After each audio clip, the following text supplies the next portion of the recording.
रूस यूक्रेन युद्ध में 12वें दिन रूस बोला, अगर यूक्रेन मान ले हमारी 4 शर्त तो रुक जाएगा युद्ध। रूस और यूक्रेन के बीच जारी युद्ध अभी किसी अंजाम तक नहीं पहुंचा है, बजाय तबाही के।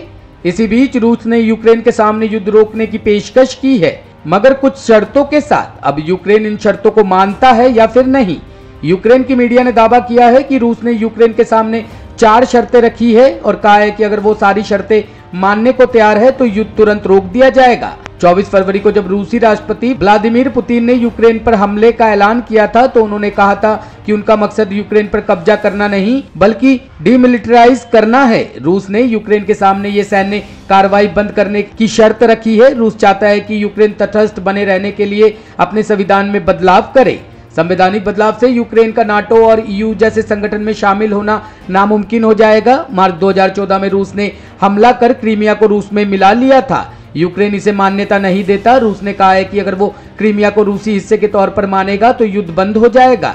2014 में पूर्वी यूक्रेन के डोनबास प्रांत के डोनेत्स्क और लुहांस्क के अलगाववादियों ने खुद को अलग स्वतंत्र देश घोषित कर दिया था। यूक्रेन के साथ जंग शुरू होने के कुछ दिन पहले ही रूस ने डोनेत्स्क और लुहांस्क को अलग स्वतंत्र देश के तौर पर मान्यता दी थी, जिसका यूक्रेन ने विरोध किया था।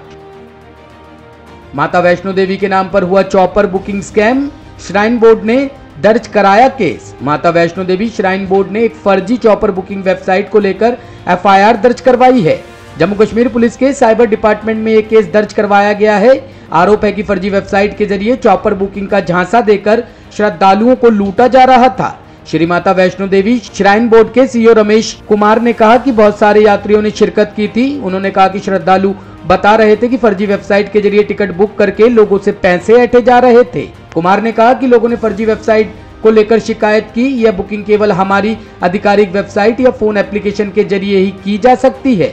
इसके अलावा कहीं भी चॉपर के टिकट नहीं मिलते हैं। ऑपरेशन गंगा को लेकर अखिलेश ने केंद्र सरकार पर साधा निशाना।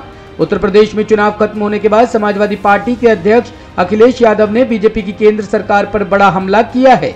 रूस यूक्रेन में जारी युद्ध के दौरान भारत सरकार द्वारा भारतीयों को वापस लाने को लेकर अखिलेश ने कहा कि वाराणसी में चुनाव की वजह से ऑपरेशन गंगा नाम दिया गया। उन्होंने कहा कि केंद्र सरकार न जाने कौन से अंतर्राष्ट्रीय पहचान का दावा करती है।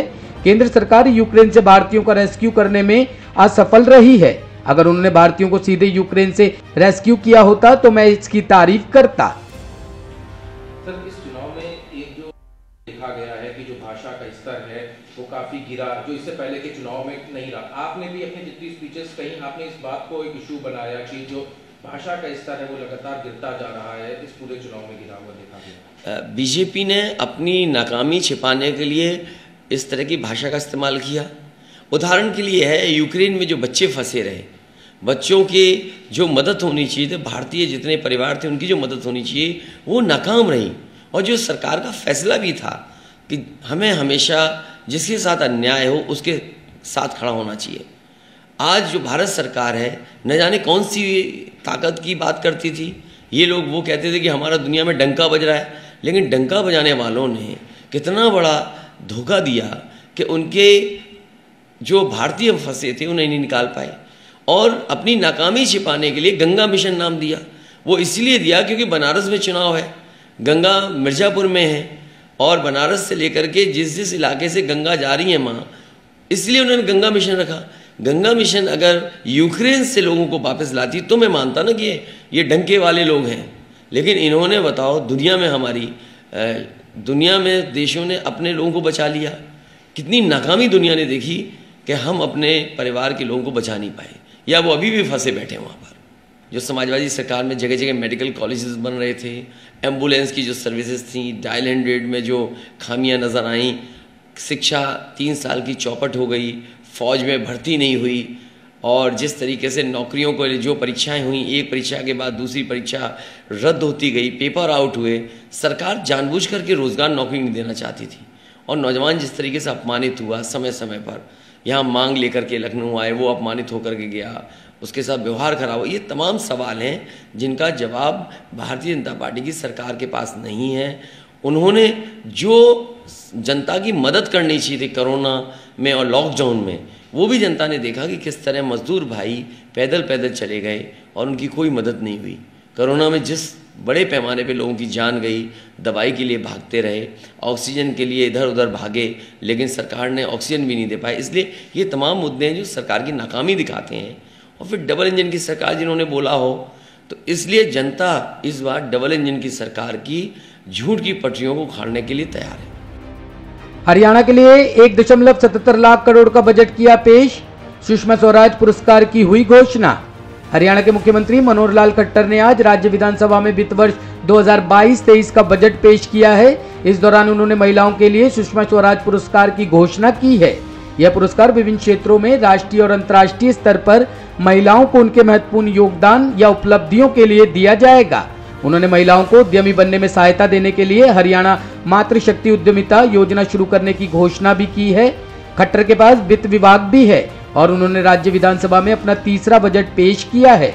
हरियाणा सरकार ने वित्तीय वर्ष 2022-23 के लिए 1.77 लाख करोड़ रुपए का बजट पेश किया, जबकि 2021-22 में 1.53 लाख करोड़ रुपए का बजट पेश किया गया था। खट्टर ने 2022-23 के लिए 1,77,255.99 करोड़ रुपए का बजट प्रस्तावित किया, जो कि 2021-22 में 1,53,384 करोड़ रुपए के बजट से 15.6% अधिक है। अंतर्राष्ट्रीय महिला दिवस है 8 मार्च। मैं इस अवसर पर समस्त जगत की मातृशक्ति को वंदन करता हूं, नमन करता हूं, अभिनंदन करता हूं। आज हम अपनी मातृशक्ति की सामाजिक, आर्थिक, खेल जगत, सांस्कृतिक और राजनीतिक उपलब्धियों का जश्न मनाते हैं। हरियाणा की महिलाओं ने पिछले कुछ वर्षों में विशेष रूप से खेल और राजनीति के क्षेत्र में उल्लेखनीय उपलब्धियां हासिल की हैं। हरियाणा की बेटी स्वर्गीय श्रीमती सुषमा स्वराज भारत की सभी महिलाओं के लिए एक प्रेरणा थी। आज मैं उन राज्य स्तरीय